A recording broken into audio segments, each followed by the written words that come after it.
Greetings, and welcome to Earthling Cinema. I am your host, Garyx Wormuloid. This week's artifact is Frozen, which won an Academy Award for its chart-topping song, Let It Be, by the Beatles. The film follows a princess who suffers from a rare human condition called unexplained mutant ice powers. Elsa! Her name is Elsa, but it might as well be Milkshake, because she gives her little sister Anna brain freeze. Their parents take Anna to the emergency room to get her a lobotomy. Elsa worries that the lobotomy might be contagious. Don't touch me! So she hides in her room for the rest of the decade. Satisfied that they have done a good job raising their children away from any kind of school or social interaction, the parents go on vacation and die. And after waiting around doing nothing for 3 years in a kingdom ruled by no one, Elsa becomes queen. But her name might as well be Queen Milkshake, because she brings all the boys to the yard. Anna meets a prince named Hans, and they decide to get married after 2 conversations, which is their right as heterosexuals. Anna asks Elsa to save the date, but she refuses. You can't marry a man you just met. What? As a preemptive strike against anyone calling her Milkshake again, Elsa runs away. She builds herself a new castle with central AC, casting the land in eternal winter. In any case, Anna meets another conventionally attractive, age-appropriate guy named Kristoff, who agrees to risk his life taking her up the mountain in exchange for a carrot. Along the way, they meet Olaf, Elsa's illegitimate son, who shows them the way to Elsa's castle. Anna asks Elsa to come back, which is basically Elsa's biggest pet peeve, so she zaps Anna again and has her new boyfriend kick them to the proverbial curb. Kristoff takes Anna back to the emergency room, where the on-call physician explains that Anna's heart has been frozen with a capital F. There is ice in your heart. No. And can only be thawed by an act of true love. Like when someone doesn't throw away this month's Quarks Illustrated before you're done reading it. Karen.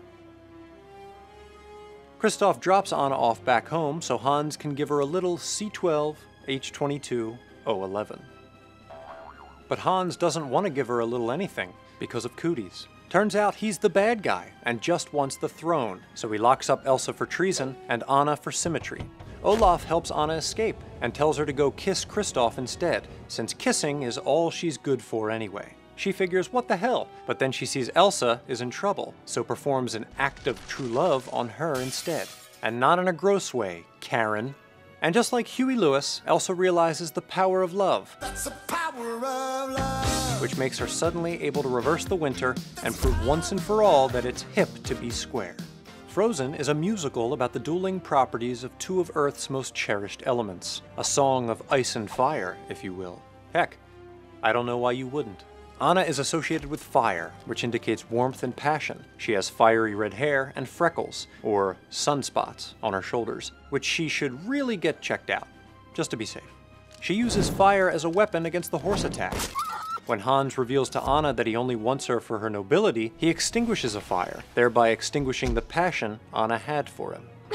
Elsa is associated with ice. She is cold and rational. I don't dance. Oh. And thinks the answer to life is to inhibit her feelings. Don't feel. And on our planet, she wouldn't be wrong, since feelings are punishable by death. She isolates herself, trading in her traditional garb for a revealing, skin-tight, transparent dress, and all on a shoestring budget. It suggests liberation, perhaps even sexual liberation. But at what cost? It is only by embracing the love of her sister that Elsa can find real fulfillment, and the happiness that comes with social solidarity, or from a good piece of chocolate.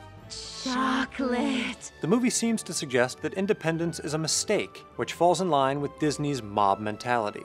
All people require connection, so a solitary person is considered incomplete and in need of fixing. Nobody wants to be alone. As the medical staff says, we need each other to fix us up and round us out. We need each other to raise us up and round us out. Easy for them to say. They're already round. However, Frozen is progressive in that the hero's redemption arrives in the form of sisterly love, rather than that of a charming prince or frog or whatever. The adage of love at first sight, as evidenced by the courtship of Prince Hans, is proven to be as trivial and misguided as Karen. And even with a promising suitor such as Kristoff, there is no definitive wedding.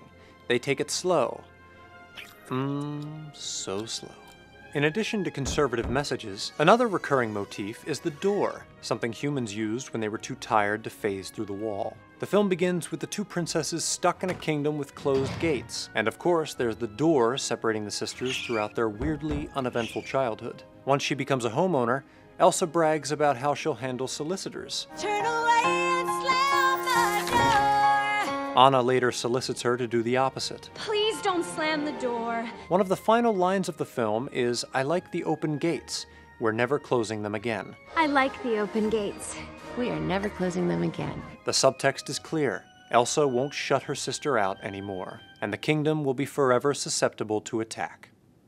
For Earthling Cinema, I'm Garyx Wormuloid. If you're feeling chilly, grab a cup of hot cocoa and curl up in front of my breakdown of Toy Story 3. Till next time, stay warm.